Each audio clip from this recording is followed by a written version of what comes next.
Hi. This meeting is being recorded. I don't know. I think it's a little bit aggrandizing to call this a meeting. Like Zoom, fuck off. You don't know what we're doing on here. This isn't a meeting. This is fucking two idiots talking about some shit that they barely know anything about. Yeah, this is the exact opposite of a meeting. Yeah, meetings are usually productive.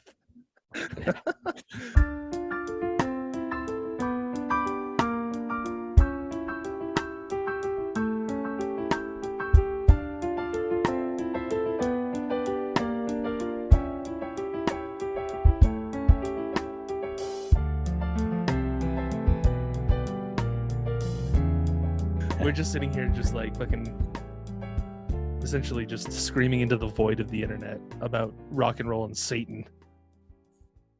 So speaking of which, hey everybody, welcome to the podcast. We're talking about fucking rock and roll and Satan, bros. I'm excited. This is something I've been wanting to talk about for a long fucking time. And I think it's very fitting with like just kind of, I don't know, the theme of the show, I guess. If we even have a theme, which I'm not totally sure if we do or not, but you know, whatever. So yeah, man, let's jump into it. Fucking rock and roll has kind of always been associated with the devil, at least in America, I feel like, right?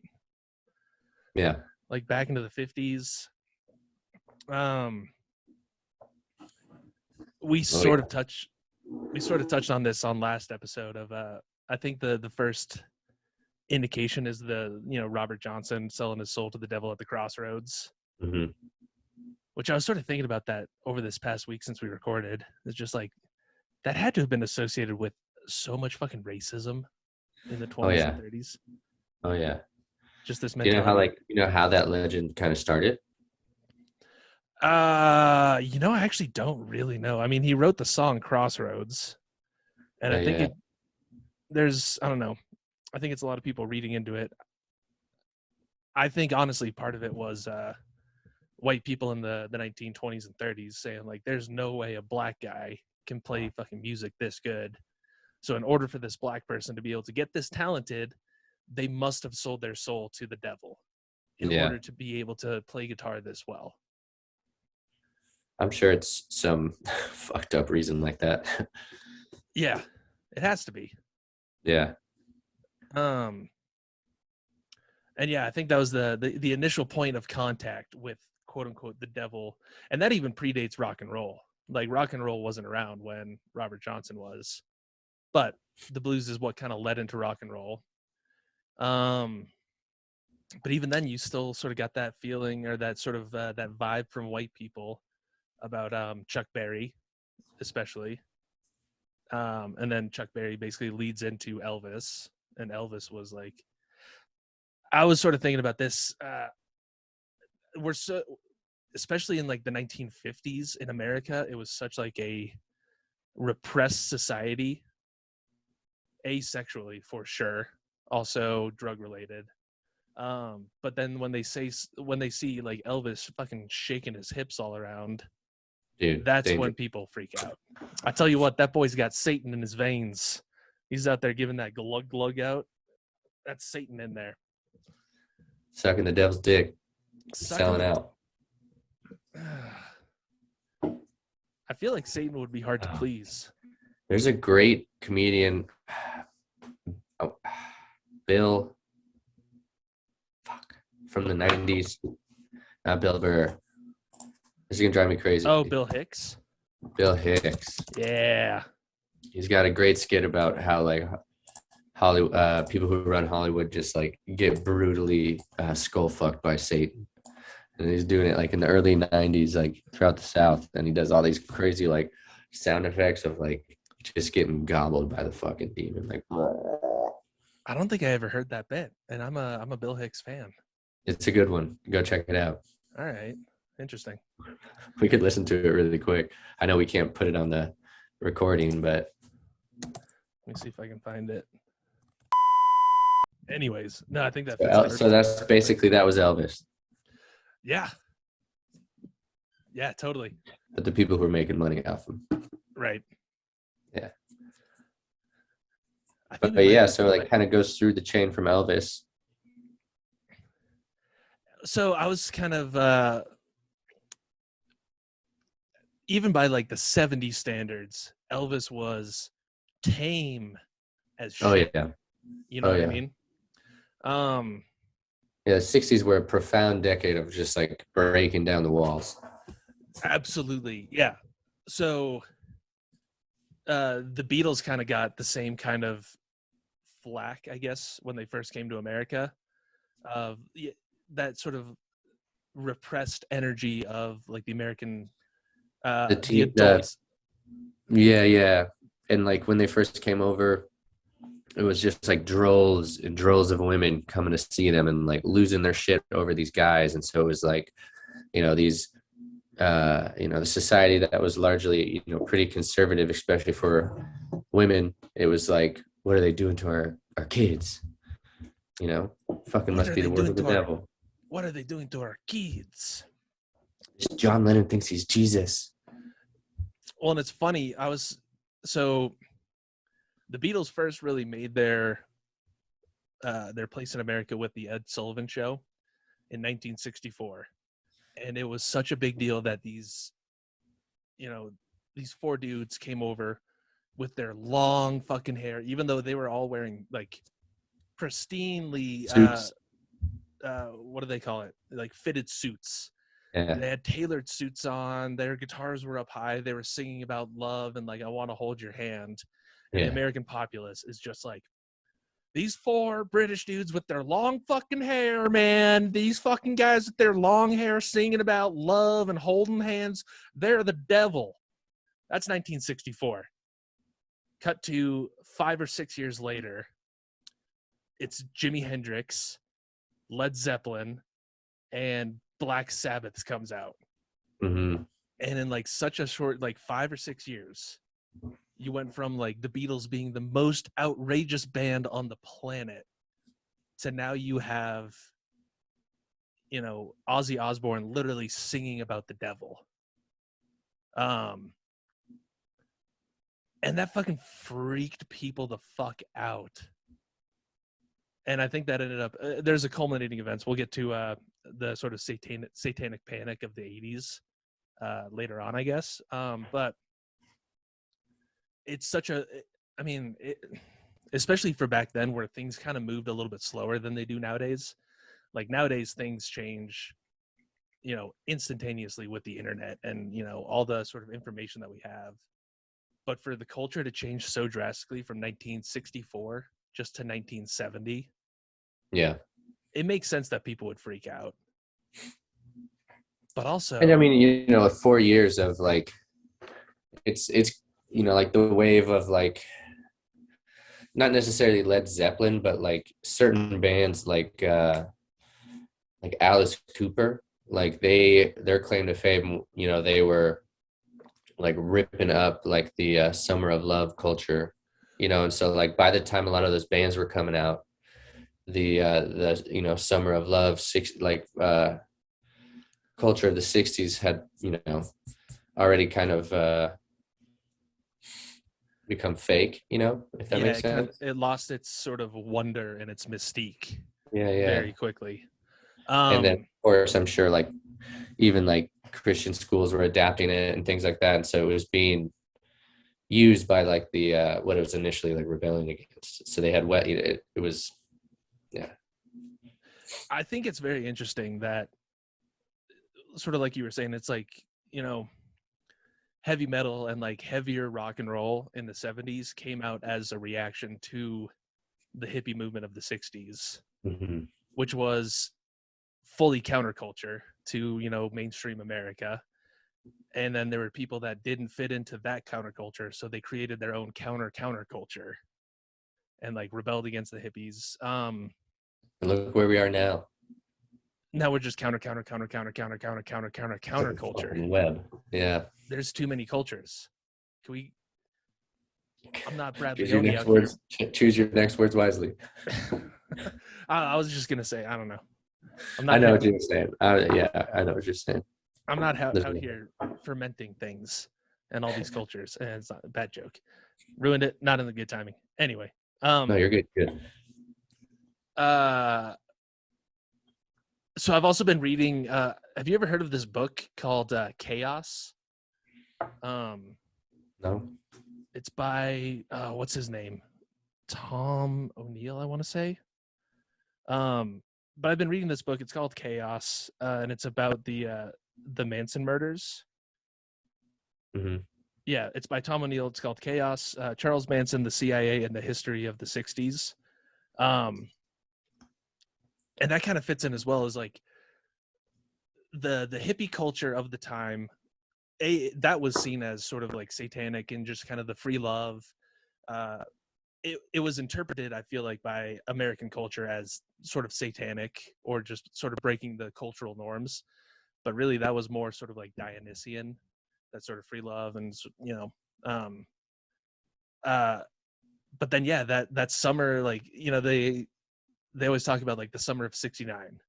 That was like the bright shining moment of the '60s, and that was like the culmination. That's when you have Woodstock, you have all these free love movements, you have like this great sort of explosion of all this like culture. Uh, Not Abbot Kinney. What's the street in San Francisco that's always talked about?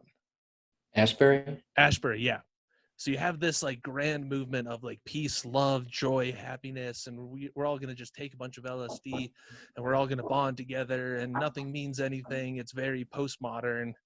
And then all of a sudden in 1969, you have the Manson family just ruining everything, and sort of like having this. It was almost like this wake up call of you know we can't necessarily sustain this movement, I guess. you know Mm-hmm.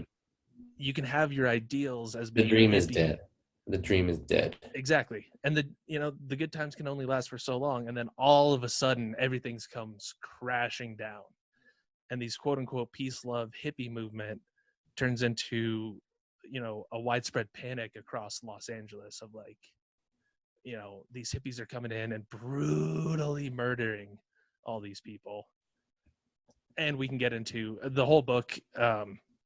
Sort of lays out Manson's involvement with the CIA and with like the MK Ultra sort of conspiracies, and being fed acid, but then also he got basically trained into being um, a manipulative force. So he would pretend to drop acid with all of his family and the followers, but then he wouldn't, and he would manipulate them into doing all this fucked up shit. Um, but then at that same time, you have Zeppelin I don't comes know. If I out. look at that guy, I'm like, that dude has done some acid. Oh, he absolutely did. But the theory and the evidence in the book that gets laid out, anybody who's interested should absolutely read it. Um, the theory is that the CIA used acid to break down people's psyche and basically strip them of their own personality and then bring it up, basically build them up a new personality. So definitely Charlie Manson did a fuckload of acid. Probably at first not on his. We can get into the whole fucking thing. Him in and out of jail and then being fed acid and constantly being let out or like having his charges dropped. Um, Was there any like did Charles Manson ever get into like occultism or demonology or anything like that? I'm sure he did. I don't know of any specifics. Um, but they would carve like upside down crosses into their foreheads. I'm sure he was definitely heavily involved. And with the Satanic Panic that came out in the 80s was this like ritualistic abuse of all these children for years and years and years that was according to some sources propagated by the CIA and propagated by certain factions of the government. um, so I'm sure Charlie Manson was heavily involved in his own sort of, I think he, like most cult leaders do, sort of adapted his own beliefs into that system as well and sort of used that for his own gain. um, but just in the time frame, you got the Manson murders and the Manson family all across the news. You've got Zeppelin coming out, and Zeppelin was seen as like, you know, fairly satanic or like fairly just like aggressive rock and roll. But then you have Judas Priest starts in the same year. You have this Sabbath's first album comes out in 1970, and the first song on it is just like, the first lyrics are a figure in black that stands before me. I can't remember the rest of the lyrics. But you have this like this wakening up from this like lovey-dovey hippie movement, which is totally unsustainable, and you always have that, you know, reaction in the other direction. Mm-hmm. And everything just got so heavy, and people in the 70s, like adults in the 70s in America, lost their fucking mind about this shit. And then also at the same time, roughly the same time, you have movies like The Exorcist come out and The Omen come out, which Mm-hmm. ends up fueling this idea. So the devil in at least American culture was never seen as this like physical entity that's coming to get you. And then when these movies come out and then these bands come out, all of a sudden now people are starting to believe that Satan is a real physical entity who is going to come and murder your family and take away everything that you've worked for. And that was the fuel for the fire for the 80s, like proper Mm-hmm. satanic panic. It was almost Totally. like a priming. Totally. And obviously all that came through like, you know, the propaganda of, you know, the people in communities who were against all this radical music, like coming to their kids, their community. Yeah. Well, and So go ahead. it's been propagated. I mean, when Columbine happened, a big part of the story about Columbine and Harrison and Klebold was, oh, what music are they listening to? Oh, they're listening to like, you know, Slipknot. They're listening to like heavy metal music and aggressive music, and they're playing these aggressive, violent video games, and that's the real cause. Yeah. And they also were wearing trenches, so there was a big backlash. There's a big like everyone's pissed because the Matrix had also just came out, and that's like a super. They used a lot of guns in that movie. Yeah. And so they're blaming the Matrix as well, or they were using it as a scapegoat. Yeah. Yeah, and I guess that brings up like the question of I don't know, causality.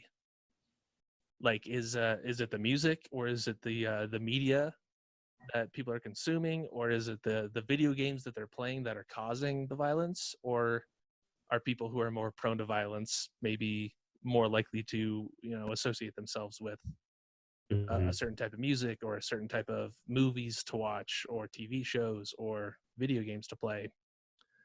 I had a really good point in the middle of me saying that I just completely forgot because I kept talking. Fucking hate when that happens. Fuck. Oh, but is it also so? From an article that I was reading, Zeppelin and like Sabbath sort of they gained fans because they were doing something different, and they were appealing to another part of the culture that didn't want to listen to the Mamas and the Papas, and, you know, like these bands that were like very hippy Highly dippy. commercialized. Yeah. Yeah. Or they didn't want to listen to like the Grateful Dead. It's just something that didn't speak to them. And then all of a sudden now this band comes out that's just the first song on Zeppelin or on Black Sabbath's first album. It's called Black Sabbath on the album Black Sabbath by the band Black Sabbath, which I always think is fucking hilarious. Just like, come on, man. Just like, we're here. Hey, what's up? We're Black Sabbath. This is our song Black Sabbath, and it's on our album Black Sabbath. Yeah, I don't know. It's almost like a chicken and the egg situation. You know, did this music become popular because there was a huge chunk of the population that wasn't satisfied with the music that was out now? All right, so let's get into the 80s kind of shit, I guess. Hold on, we should talk about Zeppelin for a bit. All right, let's talk about Zeppelin. Yeah, oh yeah, we skimmed over Zeppelin. Let's go. We should get into Zeppelin. I feel like that should be. Uh, that's all I. That's all I know. That we should talk about Zeppelin. Just a little bit. Um, but well, so when the band was formed basically by Jimmy Page, and he had been gaining recognition playing on like TV shows and things like that, and he was in a band. The name of the band's dropping from my memory. Yardbirds. The Yardbirds. And Which so is he's had enough critical acclaim, and he was connected in the music scene in London. which really quick with the Yardbirds, it's kind of crazy. The Yardbirds, their three like main guitar players were Jimmy Page, Eric Clapton, and Jeff Beck. Oh shit! Three of the greatest guitar players of all time. They all grew up within like a 2-mile radius of each other, and ended up forming into the Yardbirds. And then That's wild. Led Zeppelin's first name before they became Led Zeppelin. The story for their name, Led Zeppelin, Great story. they played they played some of their music for The Who, yeah, Pete Moon. Pete Townsend, Remember? and Keith Moon. Or Yeah, Keith yeah. Moon, yeah. And reportedly Keith Moon or Pete Townsend, one of them said, yeah, that's gonna go over like a Led Zeppelin, like over like a lead balloon. And then they were just like, oh, Led Zeppelin. But their first band was or their first name was the New Yardbirds. Oh, I'm glad they changed to Led Zeppelin. Absolutely. Much better. That's metal as fuck.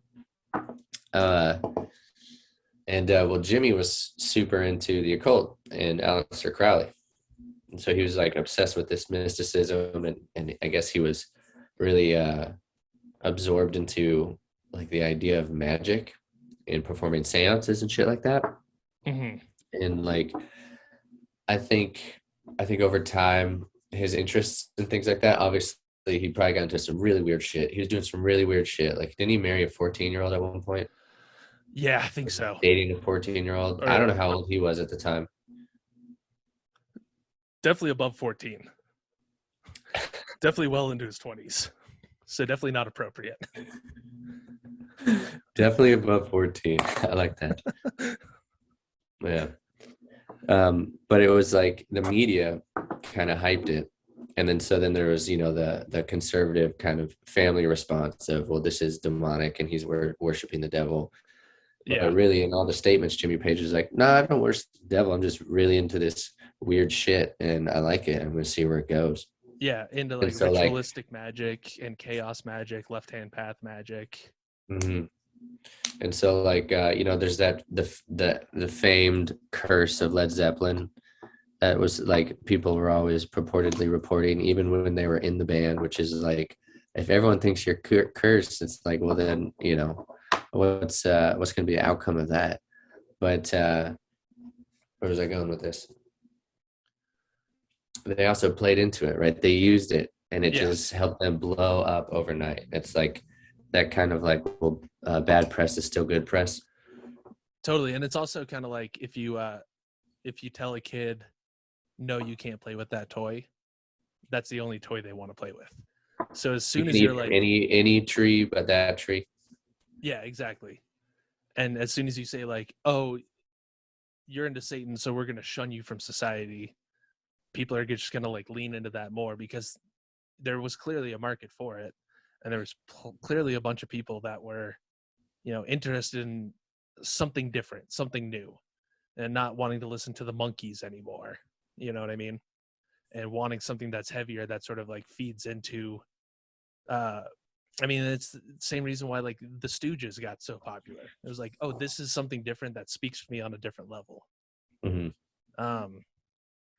Supposedly, I think I remember hearing this. I don't know if it's true or not, but supposedly Jimmy Page never even slept in Aleister Crowley's house because he was so like weirded out by it. Huh. That's a rumor that I heard. I don't know if it's true or not.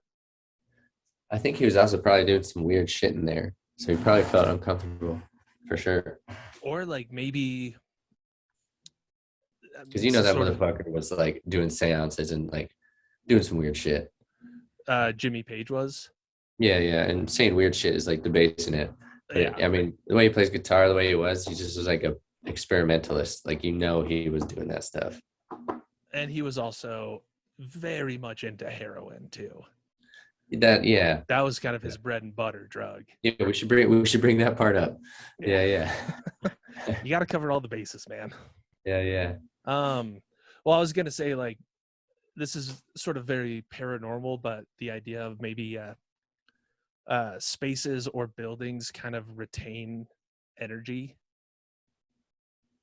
and I mean, anybody who's looked into any of Aleister Crowley's shit knows that he did some really, really weird seances, sex magic, chaos magic, uh, sexual rituals where he's getting pegged.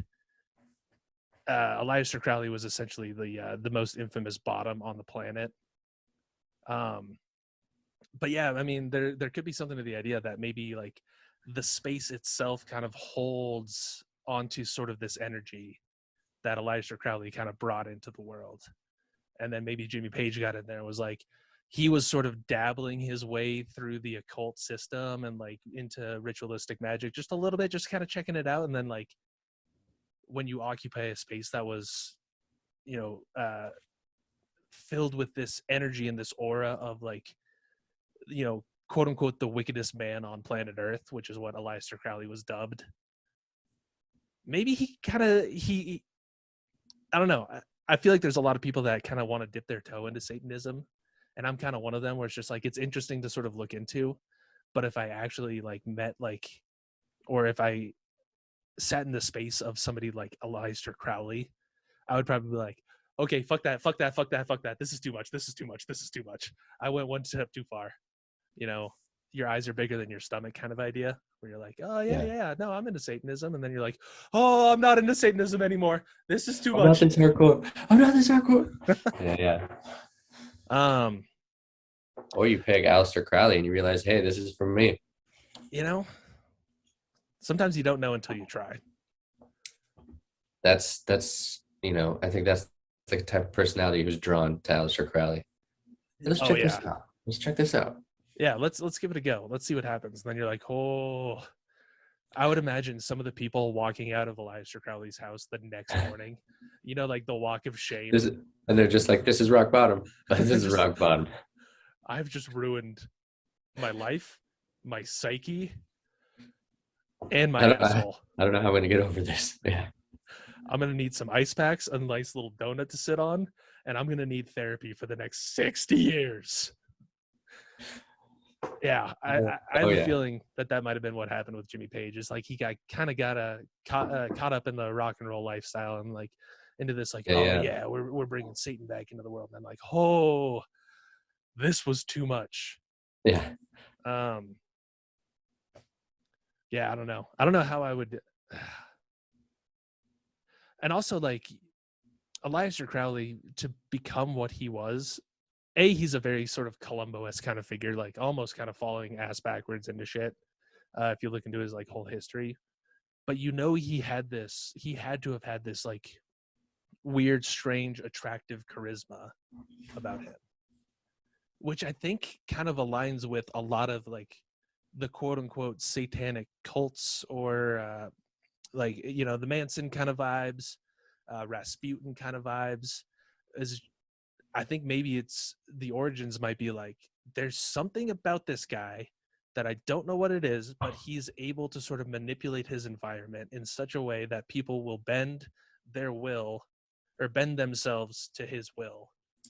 You know, I'm not super researched on Crowley, but you know, sociopaths like Charles Manson and other people who start cults, they often have the, you know, really good charisma because they, you know, everything's about them. Like, well, because otherwise, who would follow them? Who would join? Who would sign on to this crazy fucking batshit idea if it weren't for this super charismatic leader figure? And there's a lot of people who don't have a lot of self-confidence and need that from somebody else or looking for it. So It's just like the victim to its prey. Yeah. I mean, and that's like the story of all cult figures, and like, you know, Manson especially, like he had what's the ranch? He had his ranch, and lost souls would sort of flock to him, and that's how he was able to build his family. David Koresh is another character kind of like that. It seems to be a common kind of trope across all sort of, I mean, you could call them all spiritual kind of figures. I'm sure Jesus had the same kind of charisma to get these people, his disciples, to leave their family, to leave literally their fishnets in the water that they were fishing and go follow him. Mm-hmm.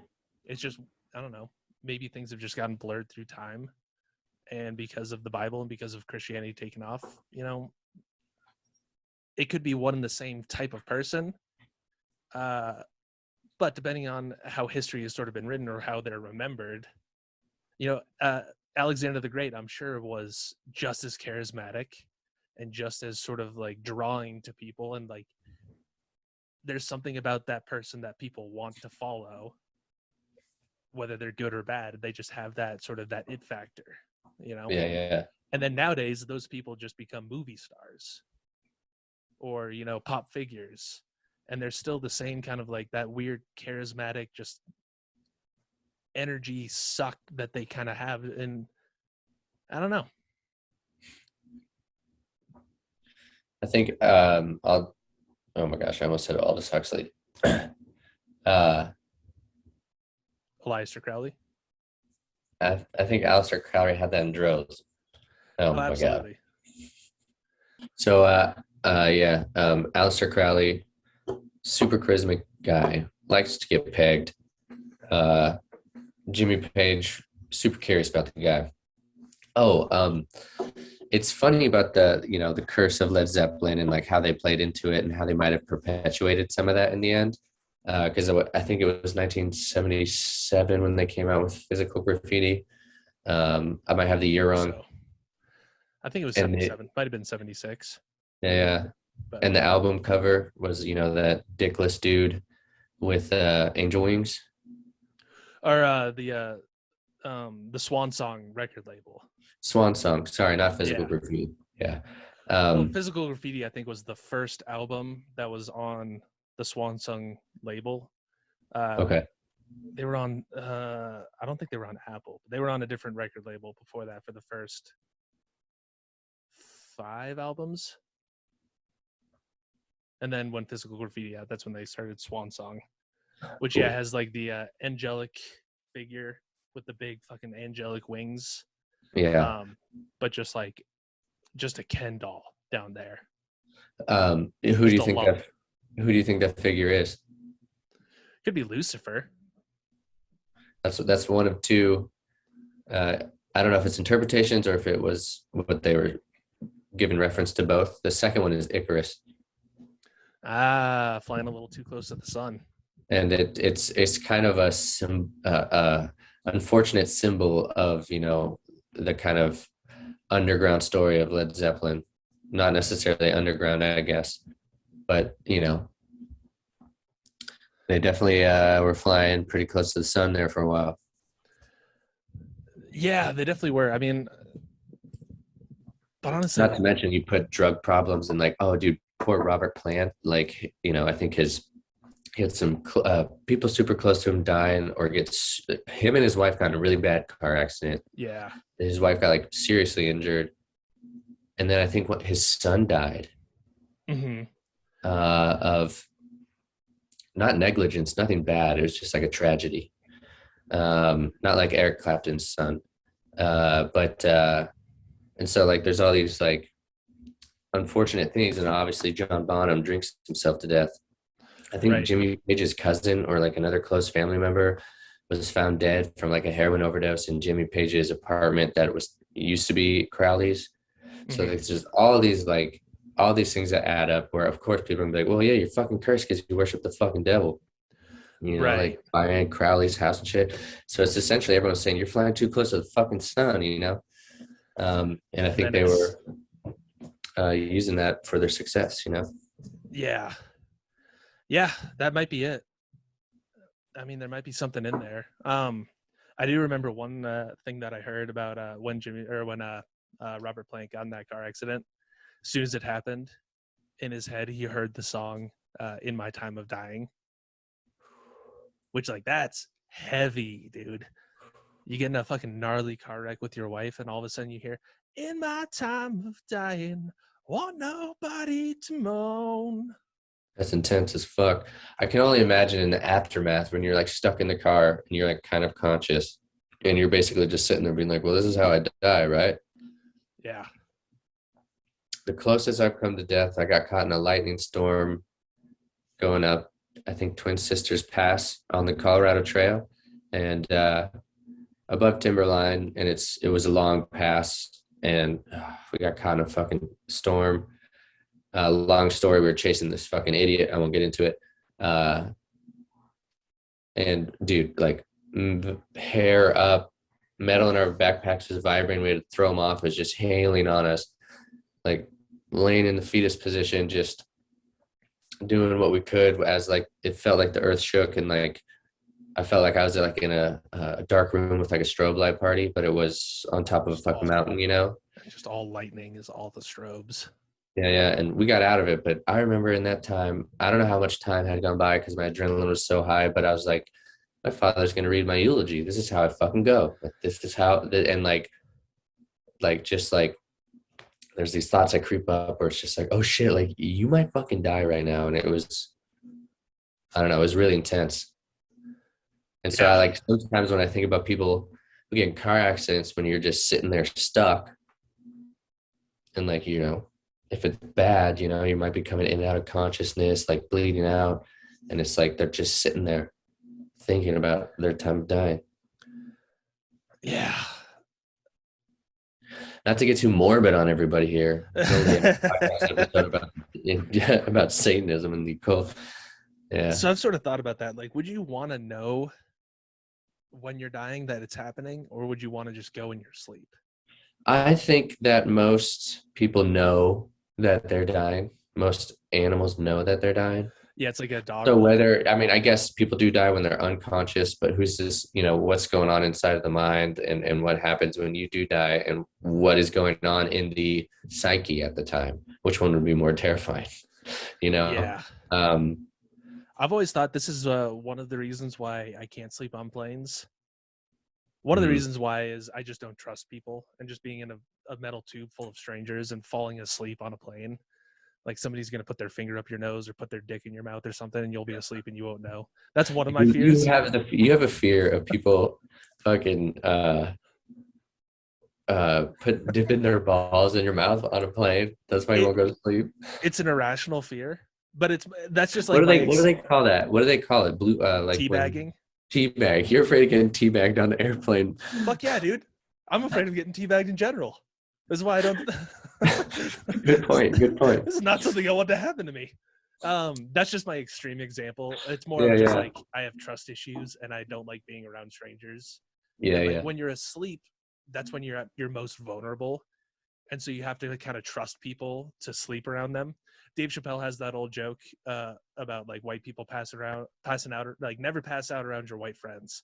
They always do some borderline gay shit, like stick a carrot up your ass. Carrot up his ass. Man, I thought y'all was cool. What happened? Well, the other night I passed out at his house, right? And man, fuck carrots. That's all I got to say. I'm just gonna kill him. Fuck carrots. So that's just like the extreme example. But either way, it's just like I don't feel comfortable falling asleep next to just a total stranger. Like that's just whatever. But I think the other irrational fear that I have is if I'm asleep and the plane does go down, I don't want to wake up in just that sheer panic. Yeah, you want to know going into I want to know. I want to know that it's coming, because that way I can at least all right, fucking take some deep breaths, as opposed to like being asleep and then just all of a sudden straight into adrenaline. You know what I mean? Yeah. Like be aware of it coming. I've had that thought on the plane too, many times. Yeah. So even when my family went on vacation, we did a red eye back overnight. Didn't sleep a wink. I was exhausted. Wanted to sleep so bad, but I'm shoulder to shoulder with two other people right next to me, and it just didn't feel comfortable. And then what if the plane does crash it already takes me at least a half an hour to sort of like wake up in general. And so then you wake up and it's just sheer panic and you don't know what's going on. Everyone's screaming, the lights are flashing, oxygen masks come down in front of your face. Yeah, fuck that. So I kind of want to know when I'm about to die. Yeah. Just so I can sort of prepare for it, at least in that split second, maybe. So yeah, random tangent about dying. Let's get back to Satan. Yeah, we threw that one back and forth for a while. Let's get back.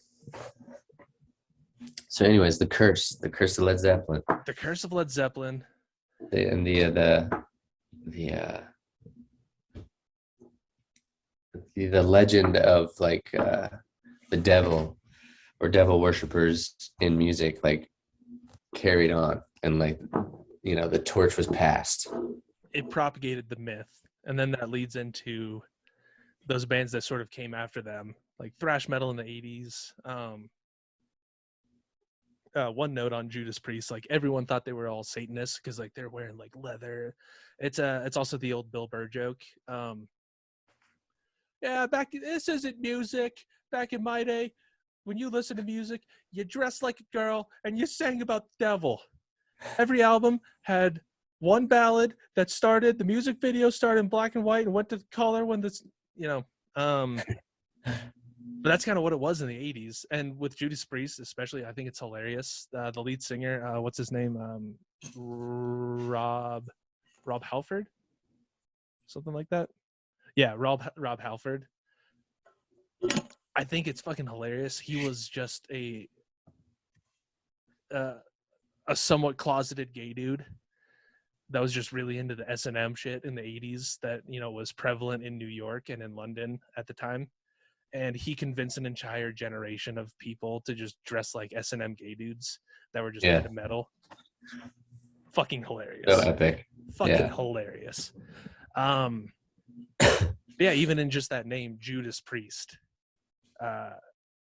Such a satanic sounding name. Judas, the guy who betrayed Jesus, and now he's the priest. So he's like sort of almost like that Antichrist kind of figure. Also just the name Black Sabbath, that sort of duality of the darkness and the light. And that kind of comes back to that sort of Baphomet kind of idea of combining the two. Random funny story. I think I might have told you before, but there was one time where back when I was a young God-fearing Christian boy, my youth band for the church, like our youth group band, was playing music for the church, and I wore my Black Sabbath t-shirt that day without even fucking realizing that was potentially going to be an issue to wear at church, and then just covered up the word black with a piece of duct tape. So now I'm just celebrating the Sabbath, you guys. That's great. But I think they kind of, a lot of those bands kind of use that sort of as a tool. Same thing we were talking about kind of last week, where like that kind of marketing idea of what the Beatles did, of just like lean into this myth that's already sort of gained some traction in the society and just like lean into it. Because yeah, again, the more you're talked about, the more people are going to buy your albums. Because people are like, oh, what the fuck's this Judas Priest thing? Like, that's weird. I'm going to go check them out. And they buy the album. They're like, oh, this is actually really fucking cool music. And it ends up propagating itself. And it's sort of like using the cultural fear within the society for their own benefit, of just like, same thing, like you tell a kid that they can't do something, what's the only thing they want to do? So if you're getting on all these bands for being quote unquote Satanists, but they're still selling records, they're just going to lean in harder. And then that ends up extrapolating even farther into like the sort of the death metal scene in Scandinavia, where there's some, that's when it actually, in my opinion, that's when some of it got real. And some of the scene in that Scandinavian death metal scene was literally just proper fucking Satanists. Oh yeah. And not just like the casual everyday, not just the casual everyday Satanist, but like the hardcore Satanists that are actually like sacrificing goats, turning goats into ghosts. You know the band Ghost, right? I've heard of them. They brought it to a whole new level. Their lead singer, he calls himself, I think, the anti-pope. And so it's like, it's like the Catholic Church of Satanism, essentially. Yeah. And Well, and so many other songs are about worshiping the devil, Lucifer, Beelzebub, Osmodeus. Yeah, it's come a long way. well, and I guess for our generation, Marilyn Manson was Dude, kind that of dude's creepy as fuck. he was the key figure of that counterculture. The more you tell me not to do something, the more I'm going to do it. And I also sort of thought about this earlier, is the hippie movement of the 60s and then followed by the sort of more Satanist metal kind of revolution that happened right after that are essentially two sides of the same coin. It's Mm-hmm. it's people trying to freak out the squares and trying to push the boundaries as far as it's possible to go. And the Mm-hmm. hippies did it in their way of going around and freaking people out, man. We're gonna just roll into town, man, and we're just gonna have a hippie commune, man. We're gonna do a bunch of drugs and have sex, man. And then you have the reaction to that, which is just like, oh, we're gonna paint our faces black. We're gonna My name's Ozzy Osbourne. I'm gonna bite the head off of a bat on stage in order to get that reaction. And the more things, I mean, you can sort of see the progression go. And then now all of a sudden in the 90s, you have Marilyn Manson wearing a Pope's hat and like a garter belt and a pointy bra like Madonna and a thong singing about Satan. And it's just because like, the shit that happened 10 years ago, that was old shit, man. That's not going to freak people out anymore. We have to push the boundaries even further to get that same sort of visceral reaction out of, I guess, the general public. And it's just like, that's just how it has to go. Like, once you freak people out with one thing and everyone gets used to it, you got to push the boundaries even further. And then there's definitely, there's some people that definitely push things a little bit too far. And that's definitely happened in some pretty heavy shit that happened in the Scandinavian death metal scene. Did you ever watch? There was the documentary. I think it was on Vice. It's this dude. It was in America. This guy named I think like Cthulhu or something like that, who was like super into Satanism and like death metal, and ended up murdering like 15 people and burying them in his backyard. Holy fuck. It's called like the Monsters Next Door or something like that, or the Devil Next Door. Oh, The Devil You Know. I see it. Yeah, yep. Yep, that's what it's called. But like sort of a perfect example of, writing music about the devil. I mean, Tenacious D is a great example. The tribute, meeting a devil on the road, yada yada yada. It's all well and good to write songs about the devil, especially like if you do it like Tenacious D and just like joking about it, but really that's joking about the fact that this was actually a real thing that happened in the 70s and the 80s, and everyone was like singing about the devil because it's cool to fucking sing about the devil. But then there might be repercussions from that where like people take it way too far and way too seriously and end up like actually causing legitimate harm and literally killing people in like ritualistic ceremonies. So I don't know. Does the artist have any? I don't know. Is there any like true causation in there? Like, does the artist bear any responsibility for how their art is potentially interpreted?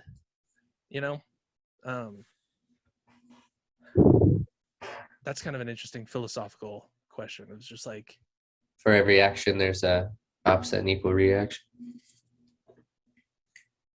yeah, or even not even necessarily opposite. It might be, you write a song about worshiping the devil and it's a cool song and it just sounds good and you're not really serious about it, but like that became the trope of like what you sang about in the 70s and the 80s. Yeah, yeah. And then does that necessarily propagate into society? Or does that sort of just allow somebody who is already sort of predetermined to have that point of view or maybe do those actions? Does that maybe give them permission to move forward? Because now they're seeing, there's a spectrum of reactions because every reaction is individual. yeah. Because I mean, you and I look at, you know, a song about worshiping the devil, or we research Aleister Crowley, or we like look into like all these like sort of darker topics, but neither of us are going to be the person who's going to have, you know, a pit full of buried, murdered people that we killed in a ritualistic manner. But that's because, well, I don't know if it's going to pick up because you didn't say anything. I don't know if the camera switched, but yeah, just like that. Ooh. I mean, I definitely don't have a pit of buried goat skulls. But I also think goat skulls are rad. Like, you know, when I go to True Brewing and there's goat skulls on the wall and there's like a pentagram and there's these candles and there's metal music playing, I'm just like, this is fucking cool. Mm-hmm. But then there's a certain portion of the population that's going to take that and actually start acting upon it. So yeah, I don't know. That's an interesting philosophical thing to ponder, is like, does the artist have any, do they have any responsibility in what might come from their art? Which I personally think no. Like, you just put out your art, that's your own self-expression. But I mean, and then that goes to the Crowley's famous expression, "Do what thou wilt," is the whole of the law. Yeah. Do what thou wilt is the whole of the law. I mean, that's essentially what Satanism really breaks down to, is fuck the consequences.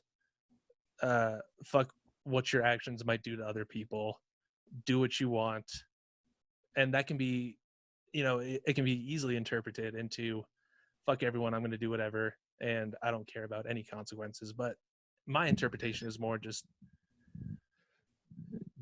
well, in occultism and mysticism, it's that has its I mean, if you do that, like a price is to be paid. yeah, Do it at your own, you know, discretion, because anyways, you're not necessarily supposed to focus on what the consequences are, and there are going to be consequences, but you need to factor that into the equation a little bit. Yeah, it can be interpreted in a lot of different ways, but my interpretation of Satanism is more just like, fuck everyone, I'm going to do what kind of makes me happy. And I'm not going to worry about, you know, other people's judgments or other people's reactions to what I'm going to do. They're going to have their own reactions. They're going to do their own thing. I think most people, I mean, that's kind of how I live my life. It's just like, I'm going to do my own thing. I'm going to enjoy myself. But I also still have bills to pay. I also still have to make sure I have to, you know, do whatever. I go to work, whatever. But it's also, I'm not necessarily going to concern myself as much with what others are doing. You know, do your shit. I'm going to do my shit. If it affects each other, or if, you know, it ends up causing conflict, or the opposite of conflict, like causing like sort of a combination of people, or now I'm just saying words that don't make sense. Yeah, I don't know. Satanism gets a bad rap. It's mostly just like, fuck everyone, I'm going to do my thing. I also think kind of Satanism gets brought into rock and roll. A lot of it is just the pure the iconography of it, and just like the visual aspect. Like, the, you know, Baphomet looks heavy metal. You know, that looks badass. The pentagram, it's taboo. It's, you know, it's counterculture. It's not counterculture identification with the 60s, but it's like the antithesis of like falling in line or mainstream. It's the below, not the above. Yeah. And I think there's a certain segment of the population that's sort of drawn to that in a sort of contrarian kind of way, of just like, I don't, and I think it might come from just initially not necessarily fitting in with the world around you and not knowing why you don't fit in. And then you find this other sort of sect where it's like, oh, I can relate to this. I feel like I can fit in with this a little bit more than I can with, you know, more of the hoity-toity polished, clean side of things. which I feel like can be easily interpreted as like a phoniness or a fakeness, like fake kindness. I think I've told the story, not the story, but I've talked about this on the podcast before. Like, one of the only friends I made at summer camp one year was a Satanist. And this is when we were like 12 or 13. And he was just a genuinely fucking cool ass dude. Like, he was just normal. Not normal, but I didn't get this sense of like fakeness or, putting on a face of like pretending to be nice because that's what you're supposed to do. He was just kind of, wearing his heart on his sleeve, wearing his emotions on his sleeve, and just like, that feels more comforting to me, of just like, if a Satanist likes you, it's because they probably genuinely like you. Or if they say something like, oh yeah, that was actually really fucking cool what you did there. I feel like that's coming more from a place of like truth and honesty, as opposed to it's just like more direct. Yeah, more direct, or just like, I'm not gonna pretend. Yeah, I'm not gonna pretend. I'm not gonna try and do something to make you feel good. I'm just gonna be me and let you do you. If you do something that I think is cool, I'm gonna let you know that I thought that was fucking cool. But if you don't do something that I think was cool, I'm not gonna pretend and be like, oh yeah, that was awesome. Yeah, I don't know. Yeah, man, I agree. How should we wrap this up? Hail Satan. Hail Satan. How about that? Hail Satan. Praise be. Rest in peace, John Bonham. Led Zeppelin. Yeah. Hail Satan. Hail John Bonham. Hail Jimmy Page. Hail Iggy Pop. Hail Tony Iommi.